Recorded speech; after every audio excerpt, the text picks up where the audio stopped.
Hello friends, welcome back to my channel Bhavapuri kitchen.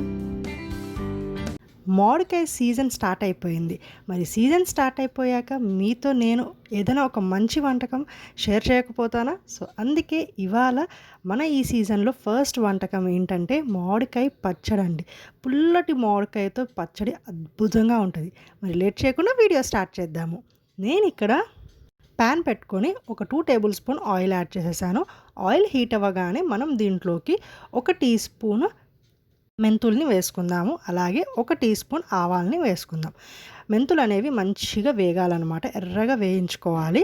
So అందుకే సిమ్లో పెట్టుకొని వేయించుకోండి. అలా మెంతులు ఎర్రగా వేయిన తర్వాత మనం దీంట్లోకి ఒక 15 ఎండుమిరపకాయల్ని యాడ్ చేసుకుందాము. ఎండుమిరపకాయలు కూడా మంచిగా వేగాలన్నమాట. చాలామంది ఈ మామిడికాయ పచ్చడి అనేది పచ్చిమిరపకాయలతో చేస్తారు, కానీ ఎండుమిరపకాయలతో ఒక్కసారి ట్రై చేయండి, అద్భుతంగా ఉంటుందండి. సో ఎండుమిరపకాయలు కూడా బాగా ఫ్రై అయిపోయాయి. ఇప్పుడు వీటిని చల్లార్చడానికి పెట్టుకుందాం. చల్లారిన తర్వాత మనం మిక్సీ జార్లో వేసుకొని మంచి ఫైన్ పౌడర్ లాగా మనం చేసేసుకోవాలి. అండ్ ఒక్క చుక్క వాటర్ మాత్రం అస్సలు యాడ్ చేయకూడదు. వాటర్ అవసరం లేదండి, మంచి ఫైన్ పౌడర్గా చేసేసుకుందాం. అలాగే దీంట్లో నేను 1 టేబుల్ స్పూన్ రాళ్ళుప్పుని కూడా యాడ్ చేసుకున్నాను.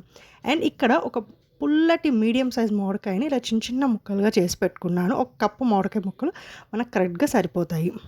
సరే కదా, ఎంత ఫైన్ పౌడర్గా నేనైతే గ్రైండ్ చేసేసుకున్నాను. ఇప్పుడు దీంట్లోకి మనం ముందుగా కట్ చేసి పెట్టుకున్న పుల్లటి మామిడికాయల్ని యాడ్ చేసుకుందాము. ఇలా అస్సలు వాటర్ యాడ్ చేయకుండా కొంచెం లైట్ బరకగా ఉండేటట్టు గ్రైండ్ చేసేసుకుంటే సరిపోయిద్ది. మరి 3 నిమిషాల్లో ఎంతో టేస్టీ అయిన ఈ పచ్చడి అయితే మీతో షేర్ చేసేసాను కదా.